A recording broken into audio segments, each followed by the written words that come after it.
죽였어! 말해!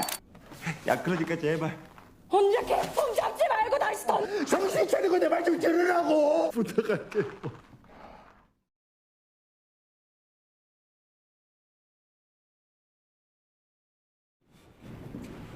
Adegan dimulai dengan dikumpulkannya para peserta di tengah-tengah ruangan. Para staf melakukan inspeksi ke masing-masing peserta. Sementara itu, frontman yang menyaksikan di balik layar memerintahkan para staf untuk melanjutkan permainan. Gi-hun yang merasa khawatir dengan keadaan si kakek, memberikan jaketnya untuk menutupi celana si kakek yang basah karena mengompol tadi malam.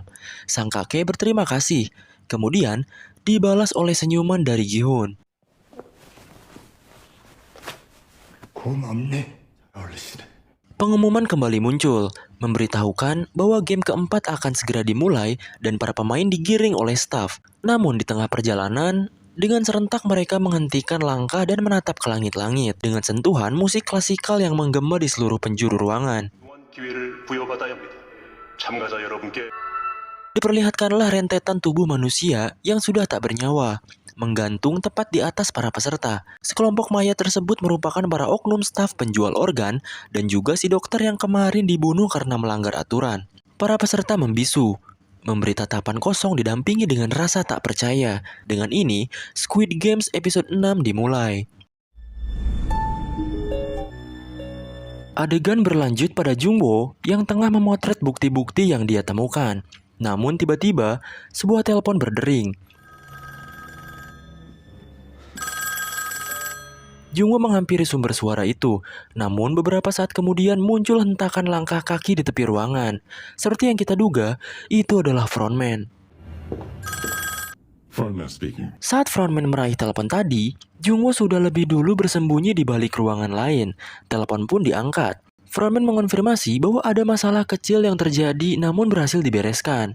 Dia pun meyakinkan orang di seberang telepon agar tak perlu khawatir dan mereka akan memastikan tak ada bekas yang tersisa pada saat para VIP tiba.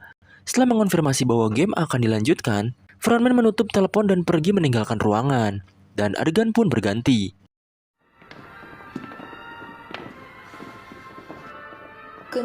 Ryung menghampiri dan mengejek si Jabri karena kematian si dokter. Tentu saja, preman ini merasa kesal. Namun, ia tak bisa melakukan apapun selain mengumpat di belakang wanita yang kini berjalan meninggalkannya. Pengumuman terkait permainan keempat dilanjutkan. Para peserta diberitahu bahwa mereka akan bermain berpasangan di game kali ini. Dan mereka bebas memilih pasangan masing-masing dalam waktu 10 menit. 사람의 동의하에 서로 조를 짜주시기. Kembali pada Jungwoo yang sekarang menghampiri telepon dan berusaha menggunakannya dengan menelpon nomor darurat. Namun sayangnya, telepon tersebut tidak berfungsi. Pemilihan pun dimulai. Ryung dengan sigap langsung menghampiri para pria agar berpasangan dengannya. Pertama, dia menghampiri Gi-hun. Namun Gi-hun tak menjawabnya. Dia pun beralih ke Sang-woo sambil menggodanya. Tapi dia pun tak menjawab juga. Ryung yang 2 kali ditolak langsung menatap semua anggota kelompoknya. Dia bersikeras ingin diterima dan berkata bahwa mereka hanya malu untuk bilang ingin bermain dengannya. Omong kosongnya terus berlanjut sampai pada akhirnya dia dipotong oleh Sebyok. Sebyok berkata bahwa tak ada satupun yang mau berpasangan dengan pria dan wanita tua. Sebyok berjalan meninggalkan kelompoknya, dan si gadis bertindik pun menyusulnya. Setelah Sebyok, gadis bertindik, dan Ryung pergi, pemilihan pasangan di kelompok mereka berlanjut. Gi-hun tadinya ingin berpasangan dengan Sang-woo, namun Sang-woo terlebih dahulu memilih Ali sebagai pasangannya. Ali sempat ragu, namun Gi-hun berkata kalau dia tidak apa-apa dan bisa mencari pasangan lain. Satu persatu dari mereka telah menemukan pasangan masing-masing. Gi-hun dihampiri oleh si kakek, namun Gi-hun memohon maaf dan berniat menolaknya dengan halus. 죄송한데 이 도시 없으면은 Tetapi bukannya meminta untuk berpasangan, si kakek justru malah memberikan jaketnya agar Gi-hun tidak diremehkan nantinya. Adegan berpindah pada Sebyok, yang kemudian dihampiri oleh si gadis bertindik dari belakang. Gadis bertindik menawarkan diri untuk menjadi pasangan Sebyok. Walaupun sempat menolak, pada akhirnya mereka setuju untuk berpasangan setelah si gadis bertindik meyakinkannya. Gi-hun berbicara dengan pria yang mengaku sebagai guru matematika. Si guru menawarkan diri untuk berpasangan dengannya. Gi-hun sempat ragu, namun si guru MTK bilang kalau dia tidak segera mendapatkan pasangan, maka dia akan otomatis tereliminasi. Dia pun menunjuk ke arah si kakek yang duduk seorang diri, berkata bahwa dialah yang nanti akan tereliminasi karena tak ada satupun yang mau bermain dengannya. Gi-hun menatap si kakek. Kemudian setelah ragu-ragu, akhirnya Gi-hun menyodorkan tangannya untuk berjabat tangan. 갑시다 나랑. 영아님. Tapi bukannya pada si guru MTK, namun pada si kakek yang masih sendiri. Dengan ini, waktu pemilihan pasangan pun selesai, menyisakan Ryung yang belum dapat siapapun. Azab tukang gibah mulut ember emang kayak gini, cok. Gak ada yang mau nemenin kan? Dengan putus asa, dia menghampiri orang-orang yang sudah punya pasangan dan memaksa mereka untuk mengganti pasangannya. Apakah berhasil? Tentu saja tidak, dasar dobleh. Bahkan tanpa tahu malu, dia juga berusaha membujuk pasangan si Jabrik dan menghasutnya dengan mengungkapkan persengkongkolan si Jabrik dan dokter. Tapi tentu saja dia tidak percaya. Ryung berakhir menjadi satu-satunya orang yang tersisa. Dengan perlawanan yang sia-sia, dia pun langsung dibawa oleh para staf keluar dari ruangan tersebut.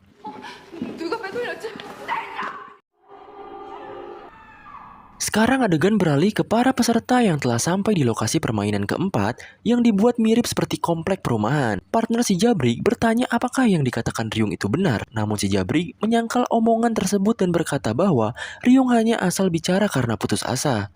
Para pemain diperintahkan untuk mengikuti arahan staf. Di tengah perjalanan, Sang-woo menyemangati Ali dan meyakinkan bahwa mereka berdua akan keluar dengan selamat dan kembali pada keluarga mereka. Ali tersenyum optimis dan berkata bahwa dia akan menang kalau bermain bersama Sang-woo. Di sisi lain, si kakek yang berjalan dengan Gi-hun bilang bahwa komplek ini mirip dengan tempat tinggalnya yang dulu. Gi-hun menimpali, berkata bahwa dia dulu juga pernah tinggal di lingkungan yang sama. Mereka pun sampai di tujuan masing-masing. Kemudian diberikan sebuah kantong kecil yang berisikan 10 biji kelereng. Gi-hun bertanya apakah si kakek pernah main kelereng. Si kakek menjawab sambil tersenyum, mengaku bahwa dulu dia cukup mahir dalam memainkannya. Gi-hun tertawa lega dan berkata bahwa dia juga jago main kelereng. Si kakek menawarkan perjanjian kepada Gi-hun untuk menjadi ganbu, yaitu teman sepermainan yang tidak perhitungan untuk berbagi kelereng dan dakji bersama. Gi-hun dan si kakek melakukan janji jari manis sebagai bukti persetujuan mereka. Dengan bersemangat, Gi-hun mengajak si kakek untuk menyikat semua kelereng di luar sana. 자신의 구슬을 가지고 시합을 벌여 자신의 구슬을 가지고 Pengumuman pun berlanjut. Dikatakan bahwa di game kali ini, mereka harus bersaing dengan pasangan masing-masing menggunakan 10 kelereng yang mereka miliki. Senyum yang terpasang di wajah Gi-hun memudar. Dihantam kenyataan bahwa orang yang barusan menjalin janji dengannya malah menjadi lawan di permainan kali ini. Para pemain lain saling menatap pasangannya dengan lesu. Tidak siap menerima kenyataan bahwa mereka harus membunuh pasangannya yang mereka percayai. 상대의 구슬 10개를 모두 씨발. 형. Dan permainan keempat resmi dimulai. 가자. 이렇게 넋놓고 있다가 Ali masih terlihat ragu dan enggan memulai permainannya. Namun Sang-woo langsung meyakinkan dan memberitahunya cara untuk bermain. Ali berkata kalau dia tidak pernah main kelereng sebelumnya. Serius, emang orang Pakistan gak main kelereng cuy? Di sisi lain, Sae-byok dan gadis bertindik duduk diam di sebuah tangga. Sae-byok langsung bertanya permainan apa yang akan mereka mainkan. Namun si gadis tindik malah bertanya apakah Sae-byok beneran mata-mata dari Korea Utara. Sae-byok langsung menepis pertanyaan tersebut. Kemudian si gadis tindik bilang kalau dia juga tidak tahu apa yang harus dimainkan. 우리 마음대로 정해도 된다며. 오케이. Sementara di sisi Gi-hun dan si kakek, bukannya mulai bermain, si kakek malah jalan-jalan keliling komplek. Jadi sekarang mending kita pindah ke Sang-woo dan Ali aja. Mereka memutuskan untuk bermain tebak ganjil genap yang ada di balik tangan lawan masing-masing. Pas ditanya, ternyata Ali juga malah tidak tahu apa itu ganjil genap. Tapi setelah diajari akhirnya dia ngerti juga cuy. Game pun dimulai. Ali mendapat giliran pertama dan memilih ganjil sebagai tebakannya. Namun pada saat kamera bergerak, adegan ternyata berganti pada si Jabrik dan juga bawahannya. Ternyata mereka memainkan game yang sama. Dan kali ini bawahan si Jabrik memimpin pertandingan. 이마 이 새끼야. 개새끼가 죽고 싶네. Sifat aslinya muncul. Bawahan tersebut jadi angku dan mengejek Om Jabrik karena belum menang sekalipun. Kembali pada Sae-byok dan gadis bertindik. Si gadis bertindik bilang agar mereka menyelesaikan permainan dalam satu putaran. Si gadis tindik berkata agar Sae-byok tidak usah terburu-buru dan ngobrol dulu. Saling berbagi cerita tentang hal yang tak mau mereka katakan pada orang lain. Dan kemudian, mereka bisa bermain di menit-menit akhir. Sangwoo dan Ali masih bermain. Namun kali ini, Sangwoo merasa frustasi karena terus-terusan kalah dan kelerengnya sisa sedikit. Ali memohon pada staf untuk mengganti lawan. Namun Sangwoo langsung memotong Ali dengan sedikit emosi. Kembali pada Gi-hun, dia mengadu pada staf, berkata bahwa si kakek sudah terkena demensia dan tidak waras karena malah terus jalan-jalan dan mengabaikannya. Staf tersebut tidak menjawab. Pada akhirnya, Gi-hun mulai emosi dan mendorong si kakek ke tembok. 분명히 살이라고요. 죽어요. 살아서 나가야 돼. 나가야 된다고. Gi-hun berteriak dan memohon agar si kakek segera memulai permainannya. Si kakek yang tidak berdaya langsung mengiyakan permintaan Gi-hun. 놀아주는. Di sisi Bang Jabrik, sekarang dia terlihat frustasi karena terus-terusan kalah oleh bawahannya. Dia pun meminta agar permainannya diganti. Tapi bawahannya menolak cuy. Bang Jabrik menghampiri staf, berkata bahwa kalau mereka menjunjung kesetaraan, maka mereka harusnya bisa mengizinkan pergantian game. Dan akhirnya, permintaan Bang Jabrik disetujui. 인정합니다. Sekarang kembali ke Sangwoo dan Ali lagi. Namun masih seperti sebelumnya. Lagi-lagi Sangwoo kalah. Dan saat Sangwoo memeriksa sisi kelerengnya, ternyata yang ia punya hanya tinggal satu. Saking frustasinya, Sangwoo menuduh Ali curang karena terus-terusan menang. Sangwoo semakin emosi karena Ali tidak mau mengaku. Dia mencengkram kerah baju Ali dan memarahinya. 아니에요. 제가 아무것도. 새끼 너 아무것도 모르는 척하면서 너 이런 거 해본 적 없다며. Namun saat Sangwoo masih berteriak, kepalanya ditodong pistol oleh staf. 내려온 거야? Adegan berpindah ke Sebyok dan gadis bertindik yang sedang deep talk. Gadis bertindik bertanya tentang alasan kenapa Sebyok pindah dari Korea Utara. Sebyok menjawab, dia kira hidupnya bisa lebih baik. Namun saat ditanya, apakah hidupnya sekarang sudah lebih baik, Sebyok membisu. Gadis tindik menanyakan tentang keluarganya. Dan Sebyok bilang bahwa hanya ada adiknya yang sekarang di panti asuhan. Ayahnya tertembak dan hanyut saat akan menyeberangi sungai. Sementara ibunya ditangkap oleh petugas Tiongkok kemudian dipulangkan. Adegan beralih, sekarang Gi-hun bermain tebak lereng dengan si kakek. Namun tampaknya, nasib Gi-hun juga tidak baik karena terus-terusan kalah dari si kakek. Sementara itu, Bang Jabrik memulai permainan baru dengan bawahannya. Sekarang mereka main lempar kelereng. Apabila seorang berhasil memasukkan kelereng ke lubang, maka dia mendapatkan semua kelereng di tanah. Kembali lagi ke deep talk gadis-gadis kita. Si gadis tindik kini bertanya soal apa yang akan Sebyok lakukan kalau memenangkan uang dari game ini. Sebyok menjawab kalau dia hanya ingin membeli rumah dan membawa ibunya dari Korea Utara. Gadis tindik bilang kalau Sebyok bisa dapat lebih dari itu. Sebyok pun menjawab kalau dia ingin mengunjungi Pulau Jeju yang eksotis. Gadis bertindik menertawakan Sebyok karena impiannya yang kecil. Dia pun menawarkan untuk mengajar Sebyok cara untuk menghabiskan uang di Korea Selatan. Namun setelah beberapa saat, gadis tindik sadar bahwa mereka tak bisa keluar bersama. Kini kamera beralih pada Sangwoo yang berlutut di hadapan Ali sambil menangis. Dia meminta maaf dan berkata bahwa dia tidak bisa mati di sini karena keluarganya akan ikut mati juga. 야, 너도 내 덕분에 여기까지 와까지 말해도 같이 여기서 나가기로 약속했잖아. 야, 그러니까. Ali juga menangis dan meminta maaf karena dia juga punya keluarga. Karena putus asa, akhirnya Sangwoo membujuk dan menawarkan Ali untuk bekerja sama lagi. Ali yang masih menangis pun berkata, "Apa rencanamu?" 내 말 한 번만 믿고 도와줘. 어떻게 할 건데? Sekarang kembali pada Gi-hun yang semakin frustasi. Lagi-lagi dia kalah cuy. Staf yang mengawasi berjalan mendekati Gi-hun dan mulai mengambil pistolnya. Tapi Gi-hun dengan panik langsung mengaku kalau dia masih punya satu kelereng yang tersisa. Permainan lempar kelereng antara Bang Jabrik dan bawahannya masih berjalan. Namun kali ini, akhirnya Bang Jabrik berhasil menang dan mengambil kelereng yang ada di tanah.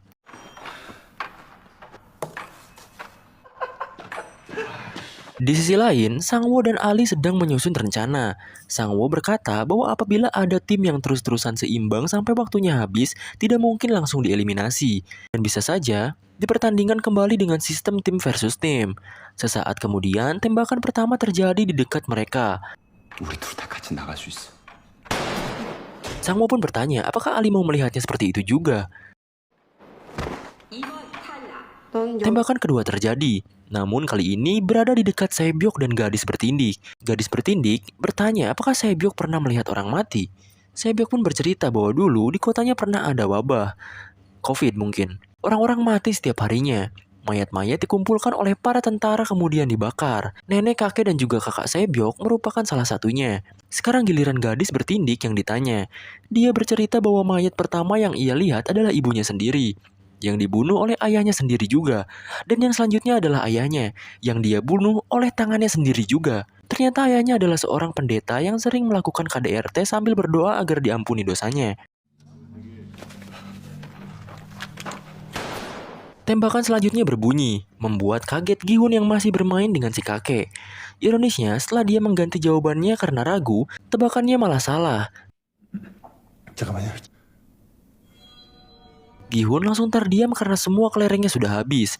Tapi tiba-tiba, si kakek bertanya kembali apa tebakan Gihun tadi. Rupanya si kakek masih linglung dan lupa. Melihat kesempatan ini, Gihun dengan ragu-ragu mengubah jawabannya. Si kakek pun menerima hasil tersebut. 방금 내가 쳤네.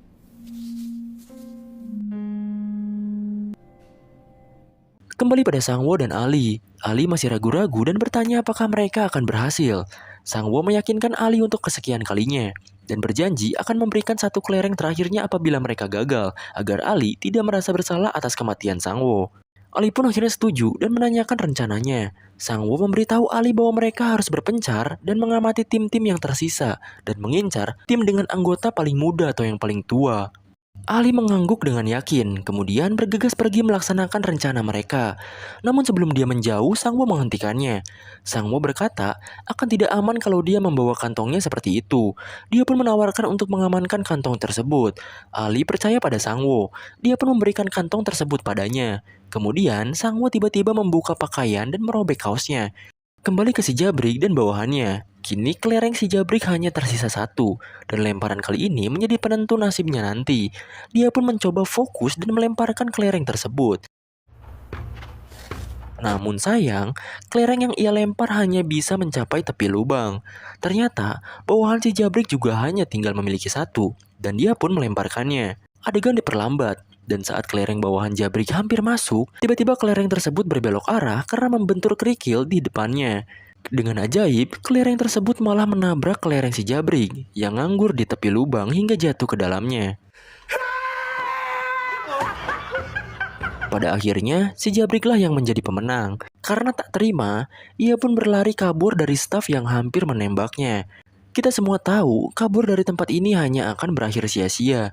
Jadi saat bawahan si Jabrik sampai di depan, dia sudah disambut oleh petugas yang menodongnya dengan senjata api.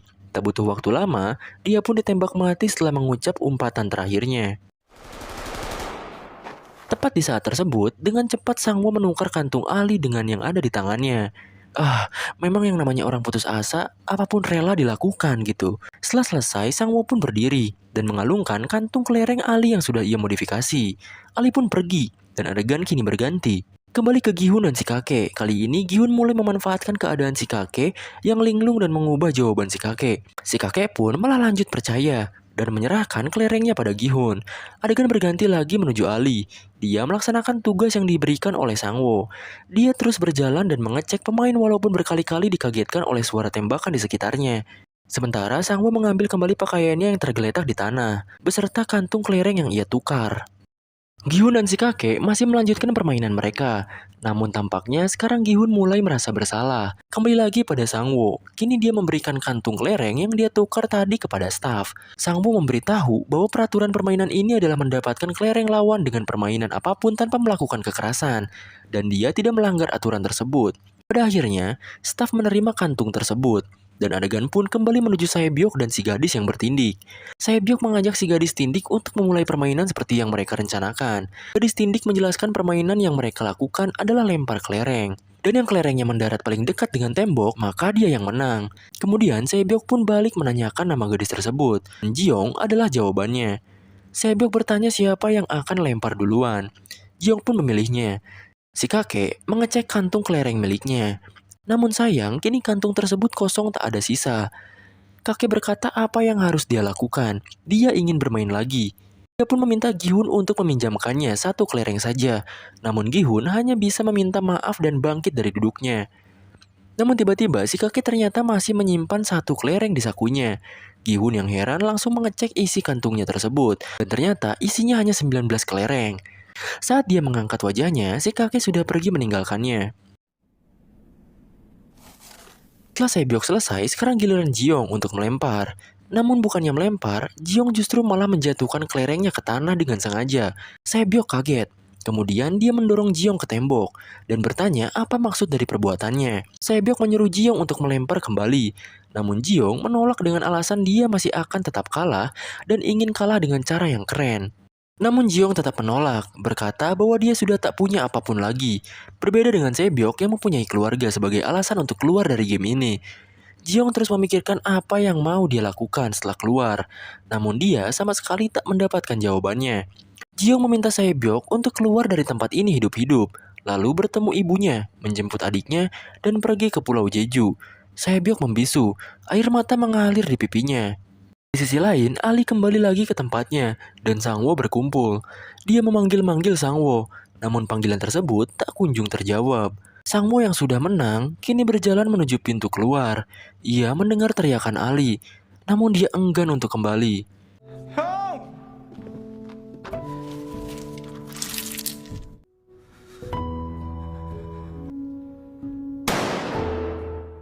Ini adegan beralih pada Sebyok yang berjalan meninggalkan Jiong. Sebelum dia pergi, Jiong memanggil namanya sekali lagi. 고마워. Gi-hun masih mengejar si kakek, membujuknya untuk kembali bermain. Namun si kakek malah masuk ke gerbang rumah yang dia akui sebagai rumah lamanya. Dia terus bercerita dan mengabaikan Gi-hun. Hingga pada akhirnya Gi-hun pun kehabisan kesabaran, mencengkram pundak si kakek dan berteriak lagi, menyuruhnya untuk segera sadar dan mendengarkannya. Namun setelah itu, si kakek masih larut dalam ceritanya. Gi-hun tak punya pilihan lain selain menangis dan memohon. Akhirnya si kakek pun menjawab dan menawarkan untuk bermain sekali lagi dan mempertaruhkan semuanya. Gi-hun protes dan berkata itu tidak masuk akal. Namun jawaban si kakek membuatnya kaget. Ternyata si kakek sadar kalau Gi-hun telah membodohi dan mengambil semua kelerengnya. Si kakek meraih tangan Gi-hun, kemudian memberikan satu kelereng terakhirnya.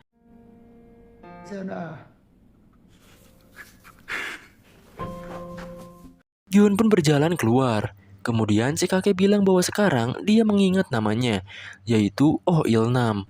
Staf pun masuk, menodongkan pistolnya pada kepala si kakek tua. Gi-hun dengan hati yang remuk masih melanjutkan langkahnya, berjalan melewati jasad mereka yang gugur tergeletak di permainan kali ini.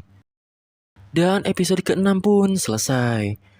Perjalanan mereka untuk mencapai kemenangan tetap berlanjut. Orang-orang yang mereka percaya telah gugur satu demi satu.